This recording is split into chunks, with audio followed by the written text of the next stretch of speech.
आज मुंबईच्या आझाद मैदानामध्ये संपूर्ण महाराष्ट्रातील हजारोच्या संख्येने गटप्रवर्तक 9 नोव्हेंबर रोजी महाराष्ट्र सरकारने जे आश्वासन दिलं होतं त्या आश्वासनाची पूर्ती आजपर्यंत या महाराष्ट्र सरकारने केलेली नाही आहे। गटप्रवर्तकांना 10,000 रुपये मानधनवाढ, कंत्राटी कर्मचाऱ्यामध्ये समायोजन, आरोग्य वर्धिनीचे 1500 रुपये महिना आणि गटप्रवर्तकांना आशा सुपरवायझर हा नामोल्लेख करण्याचे जे आश्वासन दिलं होतं त्याची पूर्तता सरकारने केली नाही।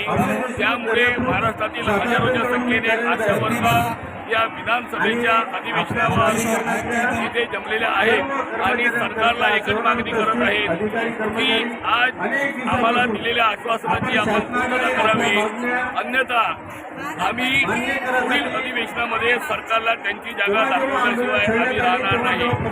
इथे नागपूर जिल्ह्यातील काही गटप्रवर्तक आहेत आणि राज्याच्या पदाधिकारी जे आहेत त्या सांगली जिल्ह्याच्या त्या मीना कोळी सुद्धा इथे उपस्थित आहेत। त्या आपण गटप्रवर्तकाच्या समस्याबद्दल आपले विचार मांडतील। नमस्कार, मी मीना कोळी, सांगली जिल्हा। आज आझाद मैदान येथे गटप्रवर्तक यांचा 2 जुलैला आपला मोर्चा आयोजित केलेला आहे। खरं तर 14 मार्चला सरकारनं आशांना 5,000 व गटप्रवर्तकांना 1,000 अशी वाढीव मानधनची घोषणा केली होती, परंतु आशांना 5,000 ही मानधनवाढ झाली। त्याच्यात गटप्रवर्तकांना आनंदच आहे, परंतु एकीला खुश केलं आणि एकीला ना खुश केलं ही खूप गंभीर बाब आहे। म्हणून गटप्रवर्तकांना 10,000 मानधन मिळालं पाहिजे आणि ही घोषणा सरकारनं केलेली होती, आरोग्यमंत्र्यांनी केलेली होती, मुख्यमंत्र्यांनी केलेली होती, परंतु त्याची अंमलबजावणी आजपर्यंत झाली नाही आणि आचारसंहिता लागू झाली।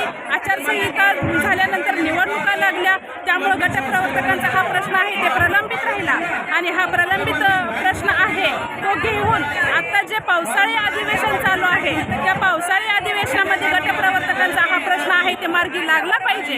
याच्या अनुषंगानं आज आझाद मैदान येथे 2 जुलैला गटप्रवर्तकांचा महाराष्ट्रातून मोठ्या प्रमाणात मोर्चा आपण इथं आयोजित केला आणि महाराष्ट्रातून गटप्रवर्तक भगिनी या मोर्चाला मोठ्या संख्येनं सहभागी झालेले आहेत।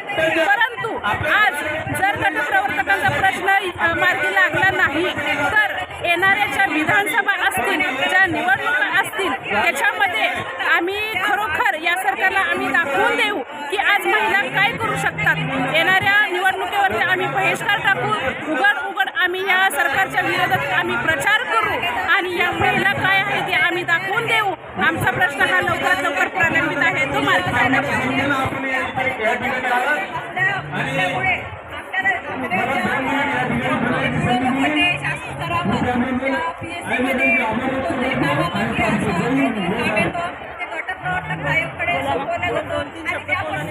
नागपूर जिल्ह्याच्या वतीने मी रेखा